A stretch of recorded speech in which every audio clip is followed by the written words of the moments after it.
Assalamu alaikum wa rahmatullahi wa barakatuh. Today it's March the 21st. Spring has arisen. 2025. What a brilliant, brilliant time. A very special time in the history of the world because the world is on a very important, pivotal shift.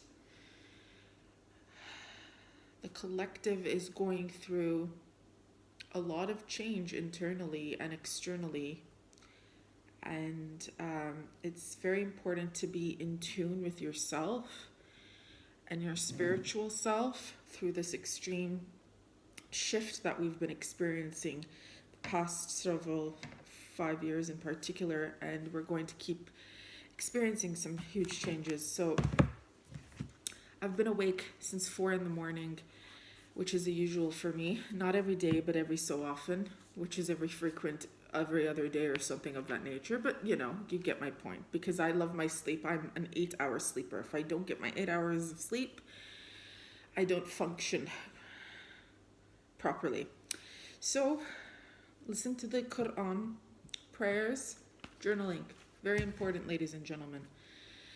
I want you to understand something. When you are alone, this is a brilliant time for you to be in touch with who you are, where you want to be headed, where you're planning on heading with yourself, meaning goals, visions, spiritually, practically, every way, shape, or form. Because when you're constantly with people and surrounding yourself with people, you lose touch with who you are and what you're all about inside, okay? With that being said, we've been having talks on and off. Some of you have been asking me how it's been with certain elements. Okay, listen. In regards to where I live, you guys all know I'm from Armenia. I live in Armenia. And I don't hide the fact that I'm a Muslim. That doesn't mean I gallivant all over the place stating that to people. Obviously, if anybody has two senses in their mind, they're going to either look at me as, based off how I dress, as someone who has devoted herself to Christianity or someone who has become a Muslim. Nobody asks, nobody says anything, nobody is degrading, nobody says anything rude. However, there are people that have come and checked out my Instagram and they want to talk about, and I'm talking about the locals, and I'm not talking about people outside the country, people who have left the country, people who are diasporans. I'm not talking about them right now. It's very important, since people are asking me about Armenians, okay? It's very important for you to understand there's a big difference between the diasporans and the people here. Why? Many, many different factors, ladies and gentlemen. I'm not saying because someone leaves the country or lives outside of the country, they're not Armenian. That's not what it's about. What I'm saying is, this country is going through massive changes as well. And the locals and the people, they want to be happy. Okay? They don't want people meddling in with their business. You have to understand something. Armenians in general were very secretive people. For example, I'm a Shia, so being an Armenian on top of that, even when you speak and express yourself and speak the truth and you say something that's important to you, people misinterpret it. Whether they're other Armenians, whether they're anybody, people always misinterpret what I say.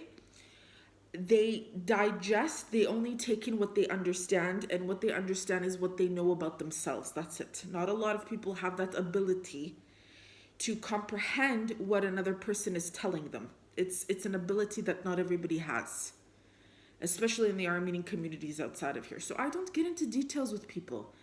So you have to understand, like I've said before, religion, Christianity. Let's talk about Christianity. Forget about it. Right now, put Islam aside, okay? Christianity for Armenian people, especially the diaspora. Even here, but let's say the diaspora, because you have to understand, Armenia went through a huge during the Soviet times, Armenians were more atheistic than ever. The Soviets brought in that. It was all about atheism, okay? Now, outside in the Armenian communities within the last 100 years, the church would control the Armenian communities. Okay, so this is installed in their head that in order to be considered a group of an Armenian, and Armenians are trying to hold on to that identity because of massacres and deportations and so on and so forth, right? And the Christians, who was supporting the Christians? The West and Europe in terms of and recognition at that time. At that time when they had to move to where? Europe and the West. This is what I'm not talking about Syria, I'm not talking about Lebanon, I'm not talking about the Middle East where they had to move in those areas. I'm talking about, or Iran, I'm talking about legit those who moved to Europe and those who went to the West, okay? Now, for an Armenian, the Christianity, and when you see them wearing the cross, and when you see cross on their profile and Jesus depictions, you have to understand something. This is not to hurt people's feelings or to degrade them. The Christianity is more of a political identification. It's not seen as an internal actual faith. They don't pray. They don't read their Bible. They don't go to church. And if they go to church, it's literally to be connected to and their influence in the community. This is outside of Armenia, okay? Now that leads to lots of funding that would come to this country. And so the people here, they got adjusted to the diaspora and sending. And the people here became lazy and also victims. Okay? So let's put that aside. We don't want to compare it to Islam because why I'll tell you this. If people are identifying themselves based off, again, I'm going to say this, whoever's watching this, please don't get offended. There's nothing to get offended. Speaking the truth has no emotions. It is the absolute fact. It is not an opinion. If one or two people actually have an internal faith and they practice it, they're seen as extremists. When I speak to Armenians here, if we have a little bit of a discussion, unless they've lived 15 years in an Islamic country, I met an Armenian guy from Yerevan. He lived in Uzbekistan for 15 years. He's probably the only one that I've had a discussion with that truly gets where I come from, because he's lived amongst Muslims and he can feel without the faith, he can see the faith, how the purity of the faith. Rather, in comparison to people here, a lot of them, they go to Dubai, they go to Qatar, they do business there. Hence why, ladies and gentlemen, people don't get shocked at the way I'm dressed, because they travel, right? They go to Egypt, so on and so forth. But remember, people who travel for work, for business, or for fun, every so often, it's not the same as living somewhere for 15 years. To each their own. Qatar, they go to Qatar. Listen, to each their own. In a sense, everyone's understanding is different. Now, I've had conversations with people here. Not everyone. I don't express myself. And even if I do tell everyone, certain people, they're not going to get it. Because they can't understand the concept of me praying 5 times a day. Why are you so extreme, Talab? This is the way. Listen, Islam is not just a religion. There are laws. You keep yourself pure. You purify your heart. You make du'as. You don't sleep around. You do not drink. You do not eat impure food. They look at me as extreme. So remember, it's also not keeping myself isolated, but protecting myself to not allow certain influences in my life. Let me tell you something. You're either going to influence someone or someone is going to influence you to do something. And a lot of times, as I made a video the other day where I'm wearing the niqab, narrations from Imam Ali, from Nahj al-Balagha, 2 guidance. One of them is going to be misguidance. There's 2 pathways in life. You're either going to get guidance, you're either going to give guidance, or you're going to receive misguidance, or there's going to be some form of misguidance, okay? No one is perfect. I'm not saying all Muslims are perfect. They pray, they make sins, they pray. At least they pray. For me, if a person cannot get down on their knees, a lot of people see this as, what is this you're doing? Even if they've been to Muslim countries, ladies and gentlemen. So, I don't get offended or hurt, but you guys also have to see things from my side. How living in Armenia, even before people knew I was Muslim, I don't associate with everyone unless I don't have a choice, and it's for my work. As a psychologist, I was doing lots of scanning, surveying. I have to associate with businesses, restaurants, expansion, psychological things, social for social change that it was taking place in Gyumri and so on and so forth, right? Now, like I said, faith is very personal. It shouldn't have to be a political thing, but it has become.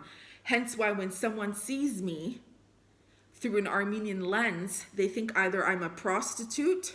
We have to be very realistic and not get offended, okay? Look at things for what it is.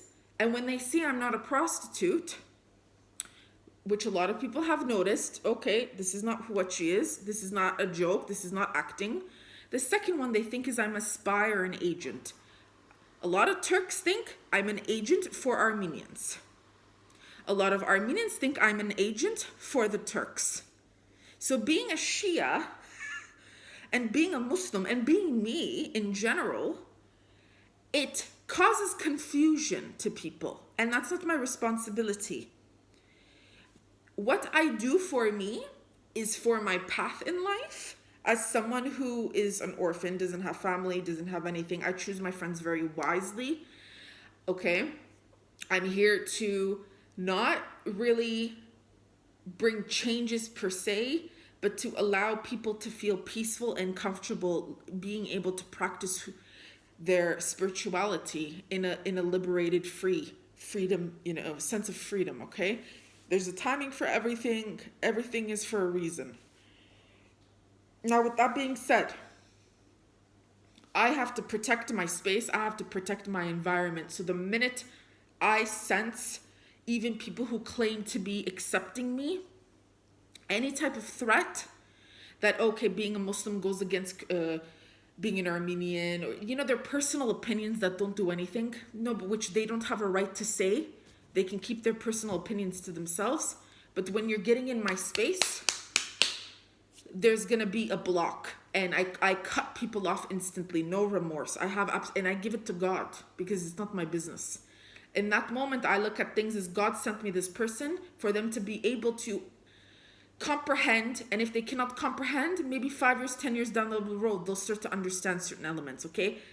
People have a hard time thinking something outside of what they know and understand and comprehend, because they're only comprehending based off their life experiences, their understanding of something, what they've seen, what they've experienced, who they are themselves. Not a lot of people can think and feel and understand. One of my questions I ask non-Muslims, especially the people here that say they want to befriend me, men and women, and they say, oh, you're Muslim, that's okay, I accept you, you're an Armenian Muslim, which a lot of them I can tell when they're just trying to pick at me to unveil secrets. I can tell, ladies and gentlemen. I don't tell them directly, but I can tell. Again, not everyone, because I don't get close to everybody, but listen. I ask them, when you travel to Egypt, somebody I met traveled to Egypt 7 times, traveled to Qatar 10 times, traveled here, traveled Dubai, has been to Iran. Okay, when you hear the adhan, I ask them, what do you feel? And a lot of times, they answer rational answers. And I'm not saying that's wrong, but my question is not, what do you think? My question is, what do you feel? And when I ask them this, they shut down. And this is how I know they're not actually accepting me for my religion and who I am and where I'm coming from. Because every single question that they're going to ask me after this, they're not comprehending what I'm going to tell them. Because I'm not a Muslim for political reasons or for cash. I'm a Muslim because this is the truth. It's the way of life for me. It's the laws and the self-discipline that it keeps me regulated on. It allows my brain, my mental health to stay secure, to feel safe in my everyday life, calm, peaceful.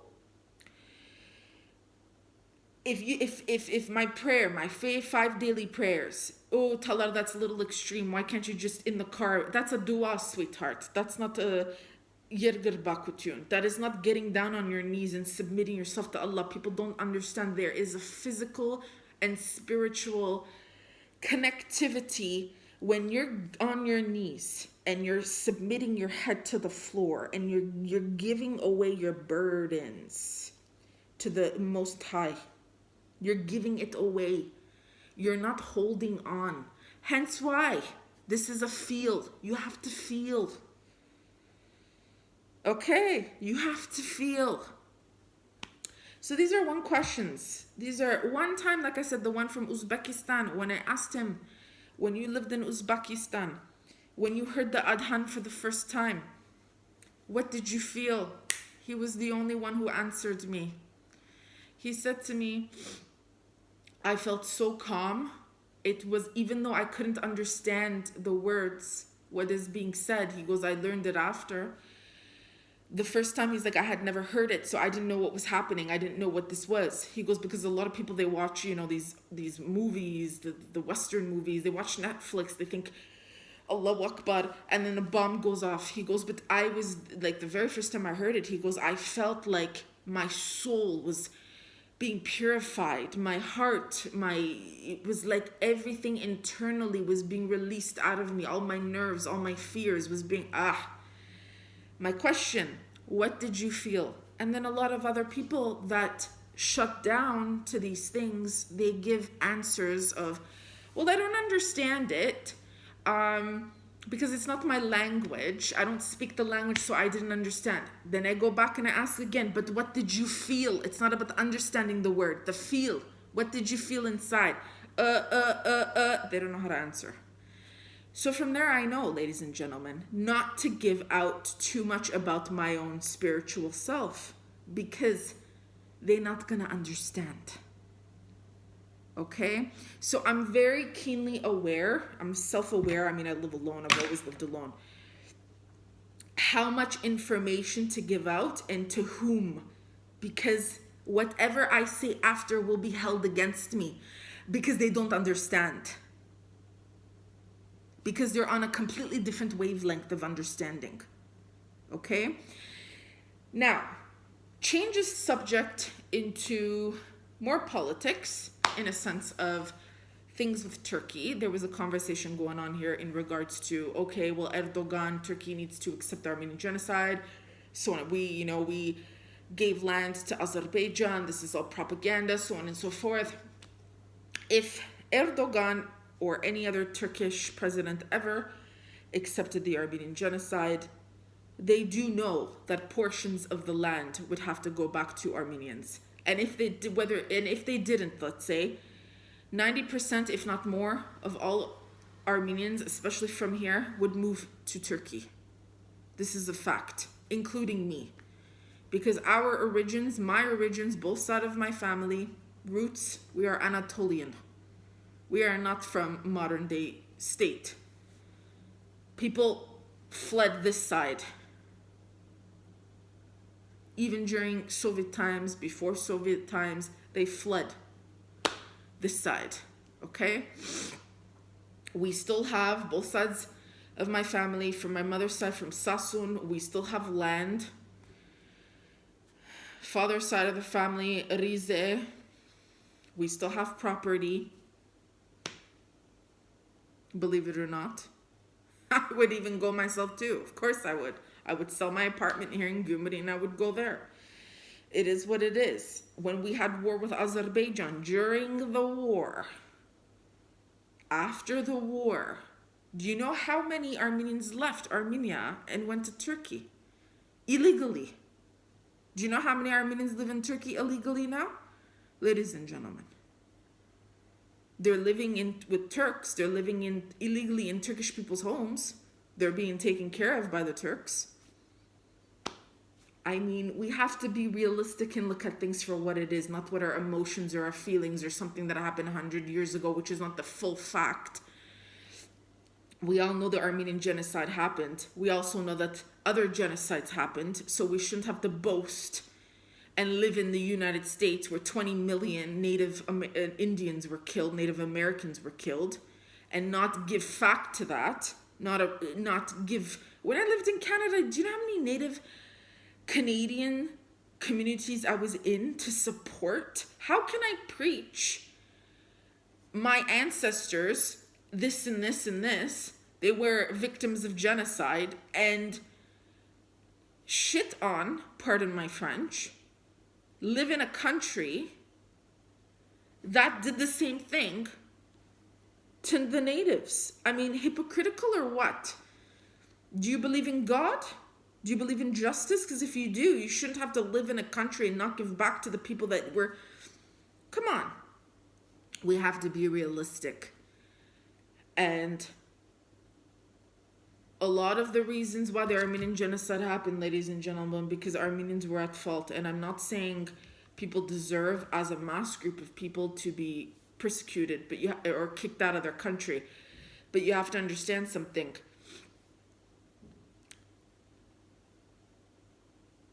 A lot of the problems happened because Armenians have always felt the need to start problems and terrorize people and scare them.